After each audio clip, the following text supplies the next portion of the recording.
नमस्कार dear student, मैं Mayank Gurjar Singaji literacy coaching institute में आप सभी का स्वागत करता हूं। आज हम प्रेजेंट परफेक्ट कंटिन्यू टेंस पर डिस्कशन करते हैं। तो आइए हम शुरू करें। तो सबसे पहले हम जानते हैं प्रेजेंट परफेक्ट टेंस को।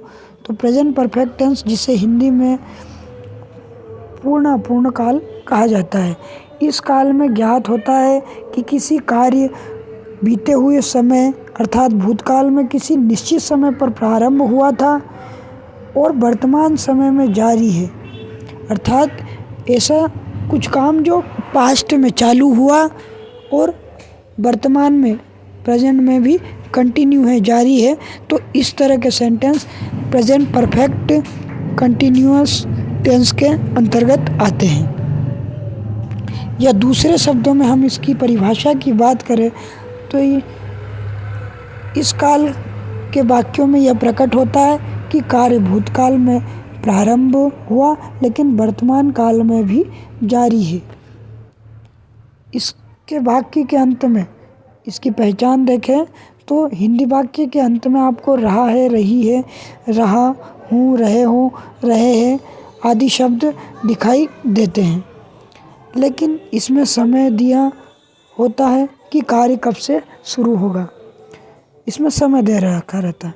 कंटिन्यू की तरह ही इसकी पहचान है, लेकिन इसमें एक चीज़ आ जाती है, समय। मैं 1 घंटे से प्रतीक्षा कर रहा हूँ। अब इस उदाहरण को देखें तो मैं 1 घंटे से प्रतीक्षा कर रहा हूँ, मैं प्रतीक्षा कर रहा हूँ, ये कंटिन्यू का है, लेकिन इसमें टाइम है, इसलिए ये प्रेजेंट परफेक्ट कंटिन्यू का है। 1 घंटा समय दिया गया है, यदि समय को हटा लिया जाए तो ये क्या बन जाएगा? Present continuous tense. आइए अब हम आगे की ओर चलते हैं। इस टेंस में समय आएगा तो समय के साथ से का प्रयोग होगा। तो से के लिए हम सिंस और फॉर का प्रयोग करेंगे, इसलिए उससे पहले हम अच्छे तरह से जानते हैं।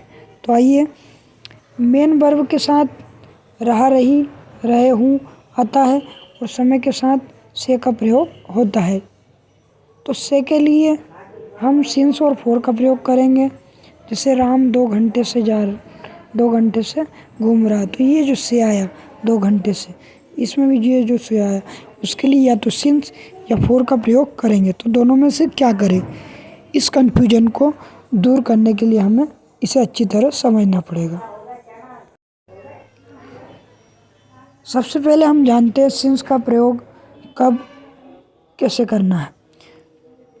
तो सिंस का प्रयोग अगर निश्चित समय है तो सिंस और अनिश्चित समय तो फॉर। तो निश्चित समय जब भी हो, जैसे घड़ी का कोई भी टाइम हो, 2 बजे, 3 बजे, 4 बजे, तो घड़ी के सारे टाइम के लिए हम सिंस का प्रयोग करेंगे। जैसे सिंस 2 o'clock या फिर सिंस 2 PM, 2 AM या 2:50, 3:40, इस तरह 20:50, 20:05, 2:30, इस तरह के सेंटेंस, इस तरह के शब्दों में हम सिंस का प्रयोग करेंगे।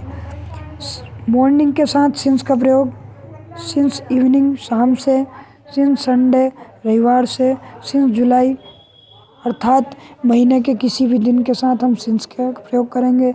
सिंस चाइल्डहुड यानी कि बचपन से, सिंस लास्ट मंडे अर्थात पिछले सोमवार से, सिंस 1998 किसी भी सन के साथ, निश्चित सन के साथ हम सिंस का प्रयोग करेंगे। सिंस यस्टरडे अर्थात कल से दिन के साथ भी हम सिंस का प्रयोग करेंगे। अब आइए हम फॉर के कॉन्सेप्ट को समझते हैं। तो फॉर तब आएगा जब अनिश्चित समय हो घड़ी का, जैसे 2 घंटे, 4 घंटे, 5 घंटे, पर निश्चित नहीं है कौन से 5 घंटे, 2 से 4 की कहाँ से कहाँ तक। तो फॉर एन आवर अर्थात 1 घंटे से किसी भी दिन, 1, 2 दिन, 4 दिन, 5 दिन। For a day, for a week, 1 सप्ताह से, 4 सप्ताह से, 5 सप्ताह से। फॉर ए मंथ, 1 महीने से, 2 महीने से, निश्चित नहीं है कौन सा मंथ। फॉर ए ईयर, 1 साल, 2 साल, निश्चित नहीं है कितने साल। फॉर 2 आवर्स, 2 घंटे, 2 दिन, इस तरह अदर चीज़ें आती है। तो आइए हम इसको समझिए हमने। अब आगे चलते हैं हम।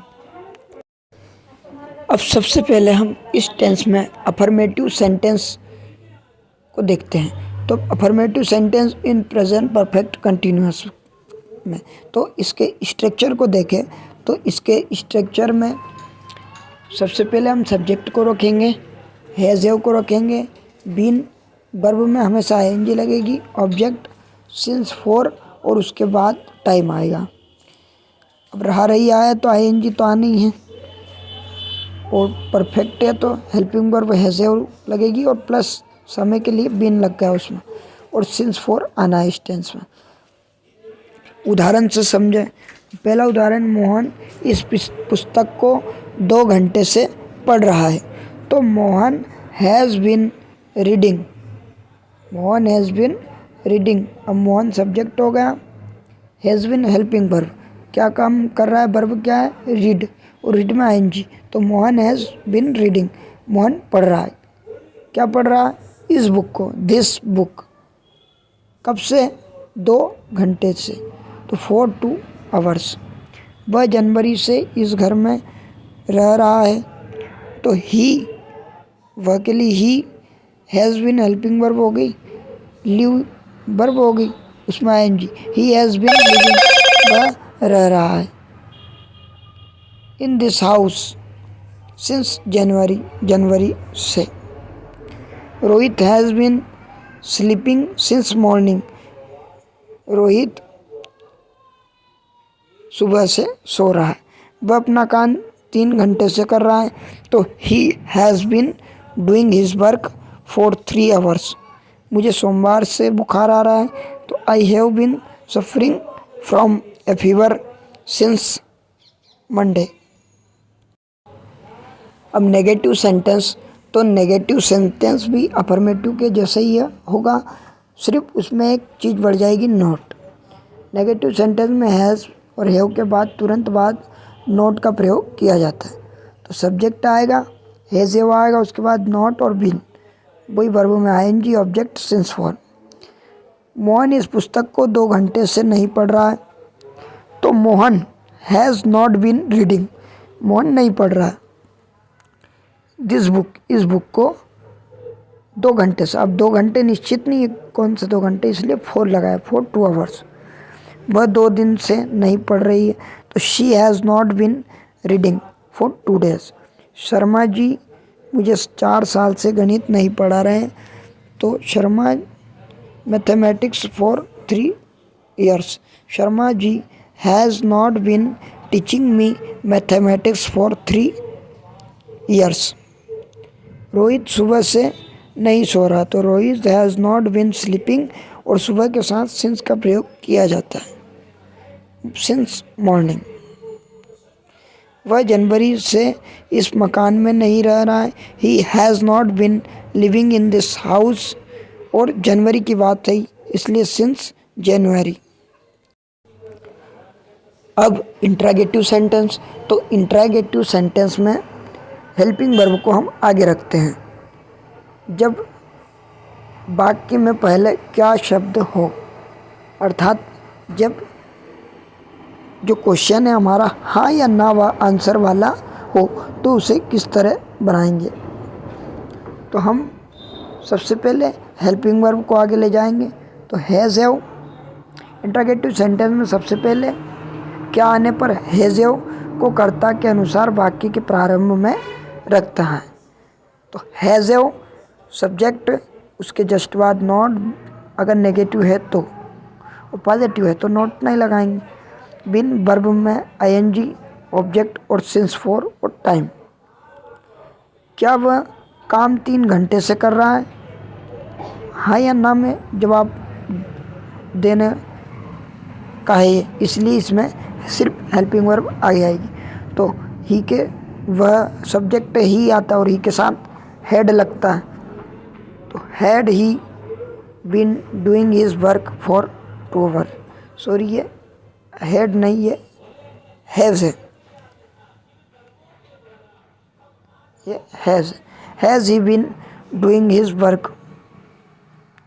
अब आगे देखें हम। क्या वह आधा घंटे से पत्र लिख रहा है? तो has he been writing a letter. और आधा घंटा निश्चित नहीं कौन सा घंटा, इसलिए फॉर हाफ एन आवर। इसी तरह से अदर दूसरे उदाहरण भी हैं। अब डबल इंट्रागेटिव सेंटेंस अर्थात जिसमें कुछ एक्स्ट्रा इन्फॉर्मेशन मांगे, अर्थात हाँ या ना में जिसका आंसर ना हो, उसे इंट्रागेटिव सेंटेंस को किस तरह बनाएंगे आइए हम देखते हैं। जब वाक्य के बीच में क्वेश्चन वर्ड जैसे कब, क्या, कैसे, क्यों आदि आता है तो क्या करते हैं हम, प्रेजेंट परफेक्ट कंटिन्यू के वाक्य में बीच में प्रश्न कब, क्यों, कैसे आने पर उनकी अंग्रेजी शब्द पहले आती है, उसके बाद हैज़ और हैव लगाते हैं और फिर आगे सब्जेक्ट और वर्ब का कॉम्बिनेशन करके आगे लिखते हैं। तो पहले हमें WH वर्ड रखना है अर्थात क्वेश्चन वर्ड, फिर हैज़ व हैव हेल्पिंग वर्ब तो आगे आएगी, कोई सा भी क्वेश्चन हो। सब्जेक्ट अगर नेगेटिव है तो नॉट और पॉजिटिव हो तो नोट नहीं लगाना, विन लगाना है, वर्ब में ING लगाना, ऑब्जेक्ट वो का वही फॉर्मेट रहेगा आगे। तो एक उदाहरण, मोहन इस पुस्तक को 2 घंटे से क्यों पढ़ रहा है। अब क्वेश्चन है ये, शुरू में क्या नहीं आया लेकिन कारण पूछ रहे, क्वेश्चन तो पूछ रहे क्यों पढ़ रहा है, तो क्यों के लिए वाई, क्योंकि इंग्लिश क्या बनती है वाई। और हेल्पिंग वर्ब आगे आएगी has, why has Mohan been reading this book for 2 hours. तुम 2 दिन से यहाँ क्या कर रहे हो, तो तुम के लिए यू के साथ है लेकिन क्वेश्चन क्या पूछ रहा, क्या कर रहे हो, तो वाट फिर हैव यू बिन डूइंग और 2 दिन से निश्चित नहीं कौन से दिन, तो फॉर 2 आवर्स। शुक्रवार से अध्यापक कौन सी पुस्तक पढ़ा रहे हैं, तो कौन सी पुस्तक, क्वेश्चन क्या है कौन सी पुस्तक, तो कौन सी के लिए बिच और पुस्तक के लिए बुक, बिच बुक कौन सी पुस्तक। फिर हेल्पिंग वर्ब हैज़, फिर द टीचर बीन टीचिंग पढ़ा रहे हैं कब से, फ्राइडे शुक्रवार से, सिंस फ्राइडे।